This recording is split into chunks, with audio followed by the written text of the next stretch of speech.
ಆತ್ಮೀಯ ಸ್ನೇಹಿತರೆ, ಎಂಎನ್ಎಸ್ ಅಕಾಡೆಮಿಗೆ ಸ್ವಾಗತ. ಸ್ನೇಹಿತರೆ, ಎಲ್ಲ ಸ್ಪರ್ಧಾತ್ಮಕ ಪರೀಕ್ಷೆಗಳಿಗೆ ಅತ್ಯಂತ ಉಪಯುಕ್ತವಾಗುವಂತಹ ಕೆಪಿಎಸ್ಸಿಯ ಈ ಹಿಂದಿನ ನೇಮಕಾತಿ ಪರೀಕ್ಷೆಗಳಲ್ಲಿ ಕೇಳಲಾಗಿರುವಂತಹ ಟಾಪ್ 40 ಸಾಮಾನ್ಯ ಜ್ಞಾನದ ಪ್ರಶ್ನೆಗಳನ್ನು ನೋಡೋಣ. ದಯವಿಟ್ಟು ವಿಡಿಯೋವನ್ನು ಕೊನೆಯವರೆಗೂ ವೀಕ್ಷಿಸಿ. ನಮ್ಮ ಪ್ರಯತ್ನ ಇಷ್ಟವಾದಲ್ಲಿ ನಮ್ಮ ಚಾನಲ್ ಅನ್ನು ಸಬ್ಸ್ಕ್ರೈಬ್ ಮಾಡಿ, ವಿಡಿಯೋವನ್ನು ನಿಮ್ಮ ಸ್ನೇಹಿತರಿಗೂ ಕೂಡ ಶೇರ್ ಮಾಡಿ.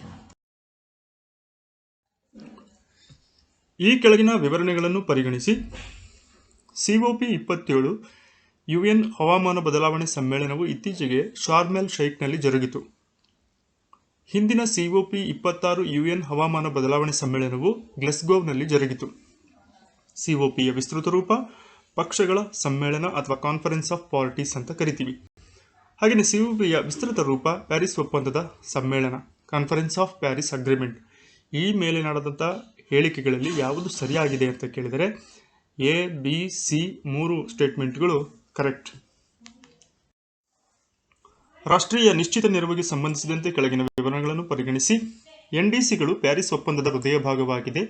ಪ್ರತಿ 5 ವರ್ಷಗಳಿಗೊಮ್ಮೆ NDCಗಳನ್ನು UNDFCCC ಸಚಿವಾಲಯಕ್ಕೆ ಸಲ್ಲಿಸಲಾಗುವುದು. ಇದರಲ್ಲಿ ಸರಿಯಾದ ಹೇಳಿಕೆ ಬಂದು A ಮತ್ತು B 2.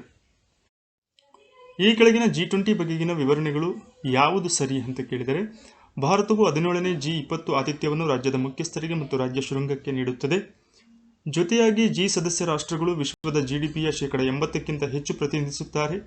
ಇದು 75% ಅಂತಾರಾಷ್ಟ್ರೀಯ ವ್ಯಾಪಾರವನ್ನು ಪ್ರತಿನಿಧಿಸುತ್ತದೆ. ವಿಶ್ವದ ಜನಸಂಖ್ಯೆಯ 60% ಜನರು G20 ದೇಶಗಳಲ್ಲಿ ನೆಲೆಸಿದ್ದಾರೆ. ಈ 4 ಸ್ಟೇಟ್ಮೆಂಟ್ಗಳಲ್ಲಿ ಕರೆಕ್ಟ್ ಯಾವುವು ಅಂತ ಕೇಳಿದರೆ B, C, D. 17ನೇ G20 ಆತಿಥ್ಯವನ್ನು ವಹಿಸಿದಂತಹ ದೇಶ ಬಾಲಿಯಾಗಿದೆ. ಅರ್ಥಶಾಸ್ತ್ರದ ನೊಬೆಲ್ ಪ್ರಶಸ್ತಿ 2022 ಜಂಟಿಯಾಗಿ ಬೆನ್ ಎಸ್ ಬೆರ್ನೆಕ್, ಡೌಗ್ಲಾಸ್ W. ಡೈಮಂಡ್ ಮತ್ತು ಫಿಲಿಪ್ H. ಡೈಬ್ಲಿಗ್ ರವರಿಗೆ ಯಾವ ಸಂಶೋಧನೆಗಾಗಿ ನೀಡಲಾಯಿತು? 2022ರ ನೊಬೆಲ್ ಪ್ರಶಸ್ತಿ ಅರ್ಥಶಾಸ್ತ್ರ ವಿಭಾಗದಲ್ಲಿ ಯಾವ ಒಂದು ವಿಷಯಕ್ಕೆ ನೀಡಲಾಯಿತು ಅಂದರೆ ಬ್ಯಾಂಕುಗಳು ಮತ್ತು ಆರ್ಥಿಕ ಮುಗ್ಗಟ್ಟು ಎಂಬ ಟಾಪಿಕ್ನ ಮೇಲೆ ಈ ಇಬ್ಬರು ಮಹನೀಯರಿಗೆ ಈ ಒಂದು ಪ್ರಶಸ್ತಿಯನ್ನು ನೀಡಲಾಯಿತು. 2022ರ ICC ಮಹಿಳಾ ವಿಶ್ವಕಪ್ನಲ್ಲಿ ಯಾವ ದೇಶ 2ನೇ ರನ್ನರ್ ಅಪ್ ಆಗಿತ್ತು? ಇಂಗ್ಲೆಂಡ್ ಸರಿಯಾದ ಉತ್ತರವಾಗಿದೆ. ರಷ್ಯಾದೊಂದಿಗಿನ ಯುದ್ಧದಲ್ಲಿ ಈ ಮುಂದಿನ ಯಾವ ಉದ್ದೇಶಗಳಿಗಾಗಿ ಉಕ್ರೇನ್ ಎಕ್ಸ್ಪೇಸ್ ಸ್ಟಾರ್ಲಿಂಗ್ ಟರ್ಮಿನಲ್ಗಳನ್ನು ಬಳಸಿತ್ತು? ಇದಕ್ಕೆ A ಮಾತ್ರ, ಅಂದರೆ ಯುದ್ಧದಿಂದ ಬಾಧಿತವಾದ ಪ್ರದೇಶಗಳಲ್ಲಿ ಇಂಟರ್ನೆಟ್ ಸಂಪರ್ಕವನ್ನು ಪುನರ್ವಶಪಡಿಸಿಕೊಳ್ಳಲು. ಗ್ಲೋಬಲ್ ಕಾರ್ಬನ್ ಬಜೆಟ್ 2022ರ ವರದಿಯ ಅನುಸಾರ ಹಿಂದಿನ ವರ್ಷಕ್ಕೆ ಹೋಲಿಸಿದರೆ 2022ರಲ್ಲಿ ವಿಶ್ವದಲ್ಲಿ ಅತಿ ಹೆಚ್ಚು ಕಾರ್ಬನ್ ಎಮಿಷನ್ಗೆ ಸಾಕ್ಷಿಯಾಗಿರುವ ದೇಶ ಯಾವುದು ಅಂತ ಕೇಳಿದರೆ ಇದಕ್ಕೆ ಚೈನಾ ದೇಶ. ಇತ್ತೀಚೆಗೆ ಓಕ್ಟಕ್ಸ್ ಸಮುದ್ರವು ಈ ಕೆಳಗಿನ ಯಾವ ಕಾರಣಗಳಿಗಾಗಿ ಸುದ್ದಿಯಾಗಿತ್ತು ಅಂತ ಕೇಳಿದರೆ ಮೇಲಿನ ಎಲ್ಲವೂ, ಅಂದರೆ ರಷ್ಯಾ ಮತ್ತು ಚೈನಾದ ನೌಕಾಪಡೆಗಳು ಈ ಸಮುದ್ರ ತೀರದಲ್ಲಿ ಮತ್ತು ನೀರಿನಲ್ಲಿ ಕಾರ್ಯಾಚರಣೆ ಅಭ್ಯಾಸವನ್ನು ಮಾಡಿದ್ದರು.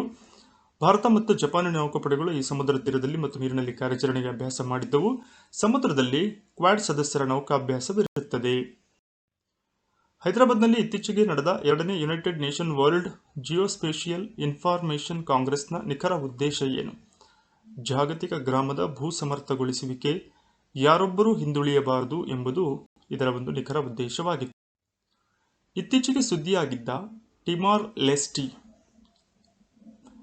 ಹೇಳಿಕೆಗಳನ್ನು ಪರಿಗಣಿಸಿದಾಗ ಯಾವುದು ಸರಿಯಾಗಿದೆ ಅಂತ ಕೇಳಿದರೆ ಮೇಲಿನ ಎಲ್ಲವೂ, ಅಂದರೆ ಇದು 11ನೇ ASEAN ಆಸಿಯಾನ್ ಅಥವಾ ಏಸಿಯಾನ್ ಸದಸ್ಯವನ್ನಾಗಿ ಅಂಗೀಕರಿಸಲಾಯಿತು. ಈ ದೇಶವು 20 ಚದರ ಕಿಲೋಮೀಟರ್ ಪ್ರದೇಶವನ್ನು ಹೊಂದಿದೆ.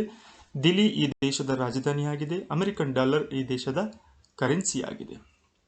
ಕೆಳಗಿನವುಗಳಲ್ಲಿ ಯಾವ ದೇಶವು ನವೆಂಬರ್ 8, 2022ರಂದು ಪ್ರಾರಂಭವಾದ ಮ್ಯಾಂಗ್ರೋವ್ ಅಲಿಯನ್ಸ್ ಫಾರ್ ಕ್ಲೈಮೇಟ್ ಸದಸ್ಯತ್ವವನ್ನು ಹೊಂದಿಲ್ಲ ಅಂತ ಕೇಳಿದರೆ ಬಾಂಗ್ಲಾದೇಶ. ಕೆಳಗಿನವುಗಳಲ್ಲಿ ಸರಿಯಾಗಿ ಹೊಂದಿಸಿರುವ ಜೋಡಿ ಯಾವುದು ಅಂತ ಕೇಳಿದರೆ ಇದಕ್ಕೆ ಸರಿ ಉತ್ತರ B ಮಾತ್ರ. ಅರ್ಥಮಿಸ್ 1 ಇದು ಚಂದ್ರನಿಂದ ಮಂಗಳ ಗ್ರಹಕ್ಕೆ ಅನ್ವೇಷಣಾ ಸಮೀಪಿಸುವಿಕೆಗಾಗಿ ನಾಸಾ ನಿಯೋಗದ ಅಪಾಯ ಸಂಭವಿಸಿರುವಂತಹ ವಾಯುಯಾನದ ಭಾಗವಾಗಿದೆ. ಸಸ್ಯಕೋಶಗಳನ್ನು ಜೀವಂತ ಮತ್ತು ಕಠಿಣವಾದ ಕೋಟ್ ಎಂದು ಕರೆಯಲಾಗುತ್ತದೆ. ಕೋಶ ಗೋಡೆ. ಮೊದಲ ಲಸಿಕೆಯನ್ನು ಯಾರು ಅಭಿವೃದ್ಧಿಪಡಿಸಿದರು? Louis Pasteur. ವೈರಸ್ಗಳನ್ನು ಹೀಗೆ ಪರಿಗಣಿಸಲಾಗುತ್ತದೆ: ಅಸಿಸುಲಾರ್. ಏಡ್ಸ್ ಸ್ಕ್ರೀನಿಂಗ್ ಪರೀಕ್ಷೆ ಎಲಿಸಾ. ಜನಸಂಖ್ಯೆಯಲ್ಲಿ ಅನಿಯಂತ್ರಿತ ಸಂತಾನೋತ್ಪತ್ತಿ ಸಾಮರ್ಥ್ಯವನ್ನು ಏನೆಂದು ಕರೆಯಲಾಗುತ್ತದೆ? ಬಯೋಟಿಕ್ ಸಾಮರ್ಥ್ಯ. ಆಂಟಿವೈರಸ್ ಈ ವಸ್ತು ಯಾವುದು? ಇಂಟರ್ಫೆರಾನ್. ಸೂಕ್ಷ್ಮ ಜೀವಿಗಳ ಚಯಾಪಚಯ ಕ್ರಿಯೆಯ ಬಳಕೆಯು ಜಲಮೂಲಗಳಲ್ಲಿನ ಮಾಲಿನ್ಯಕಾರಕಗಳನ್ನು ತೆಗೆದುಹಾಕುವುದು ಏನೆಂದು ಕರೆಯಲಾಗುತ್ತದೆ? ಬಯೋಮೆರಿಡಿಯೇಷನ್. ಧ್ವನಿ ನಿರೋಧಕ ಕಟ್ಟಡಗಳ ಸಂವಿಧಾನಕ್ಕಾಗಿ ಬಳಸುವ ಪಾಚಿಗಳು ಯಾವುದು? ಡಯಾಟಮ್ ಸರಿಯಾದ ಉತ್ತರವಾಗಿದೆ. ವರ್ಣತಂತುಗಳನ್ನು ಮೊದಲು ಯಾರು ವಿವರಿಸಿದ್ದಾರೆ? ಹೂ ಡಿಸ್ಕ್ರೈಬ್ಡ್ ಜೀನ್ಸ್. ಮೊದಲ ಅದನ್ನು ವಿವರಿಸಿದವರು ವಾಲ್ಟರ್ ಫ್ಲೇಮಿಂಗ್. ಆಮ್ಲಮಳಿಯು pH ಮೌಲ್ಯವನ್ನು ಹೊಂದಿರುತ್ತದೆ. ಎಷ್ಟು pH ಮೌಲ್ಯ ಹೊಂದಿರುತ್ತೆ? 4.5ಕ್ಕಿಂತ ಕಡಿಮೆ pH ಮೌಲ್ಯವನ್ನು ಹೊಂದಿರುತ್ತೆ. ಕವಚ ಹೋತು, ಬ್ಲ್ಯಾಂಕೆಟ್ ಬಾಗ್ ಅಂತ ಕರಿತೀವಿ, ಕೆಳಗಿನ ಯಾವ ಮಳೆ ಪ್ರಮಾಣವನ್ನು ಪಡೆಯುವುದರಿಂದ? ವರ್ಷಕ್ಕೆ 1000 ಮಿಲಿಮೀಟರ್ಗಿಂತ ಹೆಚ್ಚು ಮಳೆ. ಮಣ್ಣಿನಲ್ಲಿ ಬೇರುಗಳಿಗೆ ಲಭ್ಯವಿರುವ ನೀರು ಯಾವ ಕಾರಣಕ್ಕಾಗಿ? ಕ್ಯಾಪಿಲರಿ ನೀರು. ಕೇಂದ್ರೀಯ ಕೀಟನಾಶಕ ಅಧಿನಿಯಮ ಯಾವ ವರ್ಷದಲ್ಲಿ ಅಂಗೀಕೃತವಾಯಿತು? 1968. ಪರಿಸರ ಮತ್ತು ಪರಿಸರ ವಿಜ್ಞಾನ ಅಂತಾರಾಷ್ಟ್ರೀಯ ಫೌಂಡೇಶನ್ ಈ ಸ್ಥಳದಲ್ಲಿದೆ. ಪಶ್ಚಿಮ ಬಂಗಾಳದ ಕೋಲ್ಕತ್ತಾ. ವನ್ಯಜೀವಿ ಸಂರಕ್ಷಣಾ ಅಧಿನಿಯಮವು ಯಾವ ವರ್ಷದಲ್ಲಿ ಅಂಗೀಕೃತಗೊಂಡಿತು? 1972. ಕೆಳಗಿನ ಬೆಳೆಗಳನ್ನು ಪರಿಗಣಿಸಿರಿ. ಶಿರಸಿ, ಸುಪಾರಿ, ಗುಲ್ಬರ್ಗಾ ತೊಗರಿಬೇಳೆ, ಬ್ಯಾಡಗಿಯ ಮೆಣಸಿನಕಾಯಿ, ಕೂರ್ಗ್ ಕಿತ್ತಳೆ. ಇವುಗಳಲ್ಲಿ ಯಾವುದು GI ಟ್ಯಾಗ್ಗಳನ್ನು ಹೊಂದಿರುತ್ತದೆ? 1, 2, 3, 4. ಎಲ್ಲ ವಸ್ತುಗಳು ಸಮೇತ GI ಟ್ಯಾಗ್ ಅನ್ನು ಹೊಂದಿದವೆ. ಕರಗಿದ ಆಕ್ಸಿಜನ್ ಸಾರಥಿಯು ಕೆಳಗಿನವುಗಳಲ್ಲಿ ಜಲಪರಿಣಾಮದಲ್ಲಿ ಅದರೊಳಗಿರುವಂತಹ ಜೈವಿಕ ದ್ರವ್ಯ ಮತ್ತು ಅಥವಾ ಫಾಸ್ಫೇಟ್ ಮತ್ತು ನೈಟ್ರೇಟ್ ದೊಡ್ಡ ಮೊತ್ತಗಳಲ್ಲಿ ಬಿಡುಗಡೆಯಾಗುವುದನ್ನು ಹೀಗೆ ಕರೆಯಲಾಗುತ್ತದೆ? ಎಂಟ್ರೋಪಿಕೇಶನ್ ಅಥವಾ ಎಂಟ್ರೋಪೀಕರಣ ಅಂತ ಕರೆಯುತ್ತಾರೆ. ಕೆಳಗಿನ ಯಾವ ಅನಿಲಗಳು ಜಾಗತಿಕ ತಾಪಮಾನಕ್ಕೆ ಹೆಚ್ಚು ಕೊಡುಗೆ ನೀಡಿವೆ? Carbon dioxide. ಮೊನೊಟ್ರಿಲ್ ಪ್ರೋಟೋಕಾಲ್ ಇದನ್ನು ಸಂರಕ್ಷಿಸುವ ಅಂತಾರಾಷ್ಟ್ರೀಯ ಟ್ರೀಟಿ ಆಗಿದೆ. ಓಜೋನ್ ಪದರಕ್ಕೆ ಸಂಬಂಧಪಟ್ಟಿದ್ದು. ಹವಾಮಾನದ ಅಧ್ಯಯನವನ್ನು ಹೀಗೆ ಕರೆಯಲಾಗುತ್ತದೆ?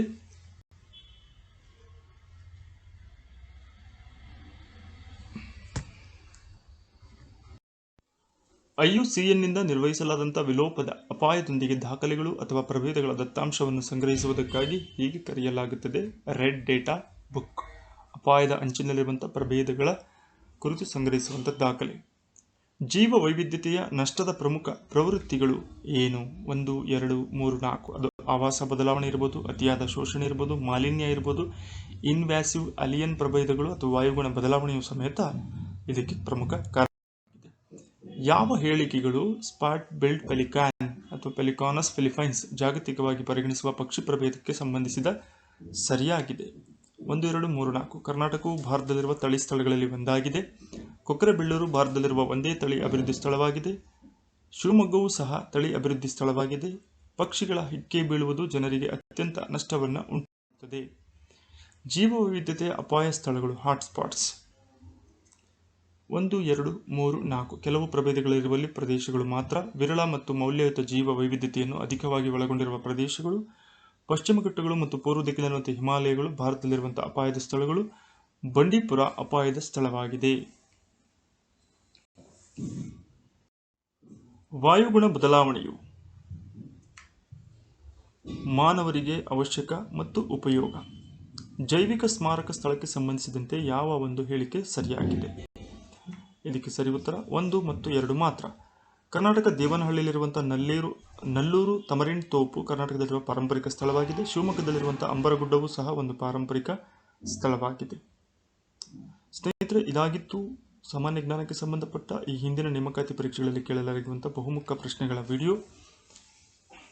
ಮುಂದಿನ ಮತ್ತೊಂದು ಉಪಯುಕ್ತ ವಿಡಿಯೋದೊಂದಿಗೆ ತಮ್ಮನ್ನು ಭೇಟಿಯಾಗೋಣ. ಧನ್ಯವಾದಗಳು.